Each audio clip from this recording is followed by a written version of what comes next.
tudo bem?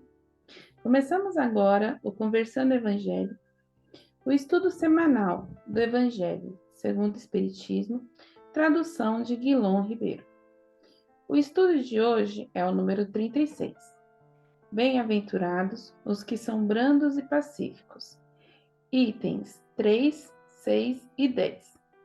Afabilidade, paciência e obediência.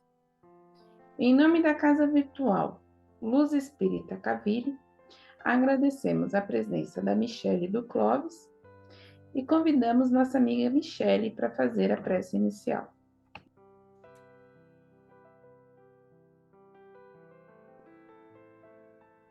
Deus, nosso Pai, espiritualidade amiga, agradecemos por mais uma oportunidade de estudo, por essa encarnação, pela oportunidade de crescimento.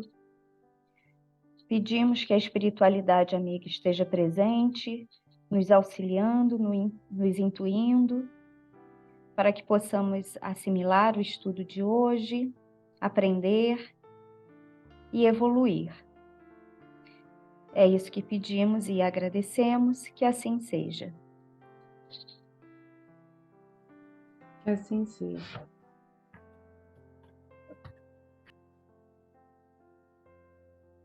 Qual a importância do perdão e como devemos exercê-lo, se quisermos melhorar nossas qualidades espirituais?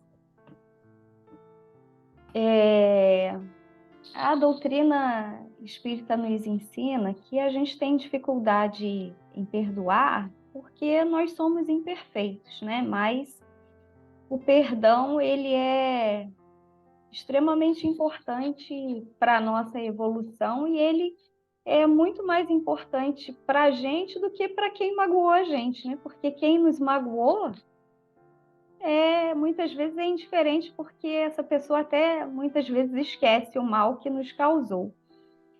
E a raiva, a ira, a mágoa é muitas vezes como um veneno que a gente quer dar para o nosso inimigo, mas é um veneno que a gente bebe um pouquinho dele todos os dias.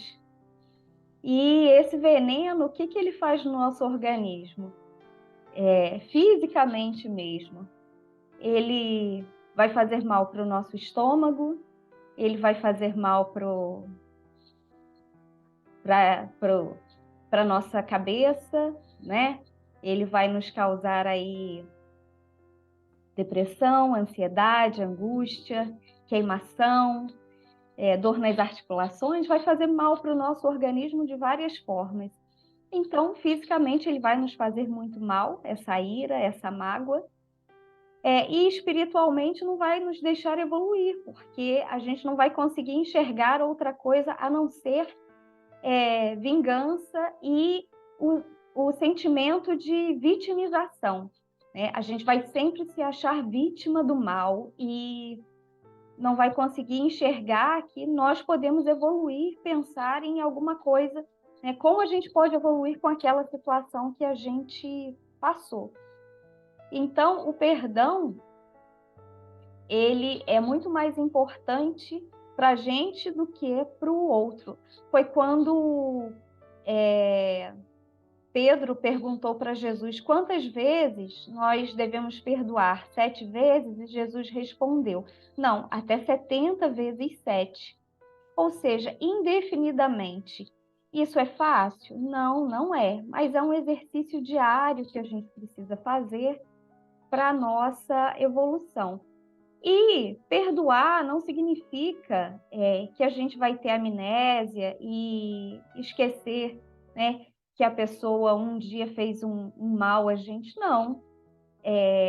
A gente precisa só lembrar sem dor e lembrar daquele aprendizado. Lembrar que um dia nós passamos por uma situação, mas que com aquilo nós crescemos e nós evoluímos. E que nós podemos, inclusive, ensinar a outras pessoas que aquela situação nos ensinou algo e que nós aprendemos com aquilo, né? Mas sem dor, sem sofrimento. Inclusive, a gente não precisa martirizar, né?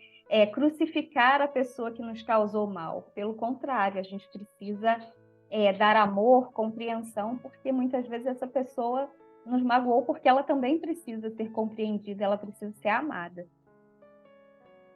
Qual a origem da cólera? Tem ligação com orgulho? Quais os malefícios para o corpo físico? Como sempre diz Allan Kardec, não existe efeito sem causa. Ou seja, a cólera tem alguma origem. Ela não surge do nada como uma geração espontânea. Nossos sentimentos e pensamentos são a origem dos nossos momentos de raiva e ódio intenso, que caracterizam a cólera. Assim, normalmente, nossa cólera está ligada a um dos nossos maiores defeitos, o orgulho. É quando temos nosso orgulho ferido ou molestado de alguma forma que surge esse sentimento negativo, que é a cólera. Ao sermos contrariados de alguma forma ou não termos nossos caprichos atendidos, somos tomados por esse sentimento.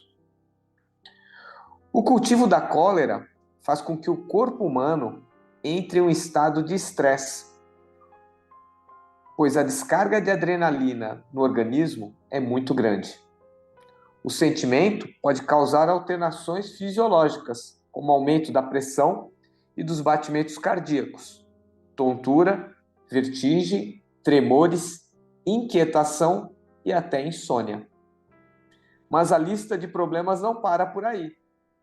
O quadro de raiva excessiva pode acarretar cansaço físico excessivo, falta de memória e problemas gastrointestinais, como a Michelle já até tinha dito para nós. Em casos mais graves, ela pode levar a um infarto cardíaco ou um acidente vascular cerebral, um AVC, problemas considerados graves pela medicina moderna. O Evangelho segundo o Espiritismo, consoante com a ciência moderna, afirma que vibrar cólera apenas lhe trará doenças e mal-estar. Devemos reconhecer que sentimentos ruins só farão mal a nós, cada vez mais infelizes, e não resolverão o desafio em questão. Além disso, todos ao nosso redor serão afetados de alguma forma negativamente. E se eu cometer um ato de cólera, como eu devo agir? Não adianta somente se desculpar, mas sim assumir a responsabilidade de se confessar culpado e se dispor a mudar de verdade. Um corpo que tem cólera, como seu guia, está ligado a esse vício. Todas as virtudes e todos os vícios são inerentes ao espírito. Busquemos, então, ser o bom espírita, como Kardec define em uma frase muito conhecida. Reconhece-se o verdadeiro espírita pela sua transformação moral e pelos esforços que emprega em domar suas más inclinações. E desta forma, convidamos todos a fazer a sua reforma íntima o mais breve possível. E por que muitas vezes culpamos os outros e não conseguimos enxergar os nossos erros? É muito dolorido olhar para dentro e é muito fácil olhar para fora. Por isso que quando a gente aponta o outro, os outros dedos voltam para a gente, porque tem alguma coisa errada dentro da gente que a gente não consegue enxergar, né? Para tratar disso, fomos aconselhados por Allan Kardec e a todo momento as casas espíritas voltam com o pedido: façam a reforma íntima. A reforma íntima é aquela que nos reforma por dentro, permitindo que a gente veja os nossos próprios erros e pare de apontar o erro dos outros, né? No erro dos outros, o erro dos outros ele reflete o que está dentro da gente. Por isso a gente consegue enxergar com tanta facilidade, porque muitas vezes no erro do outro está o espelho dos nossos próprios erros. Portanto, a resposta aqui é a falta da reforma íntima.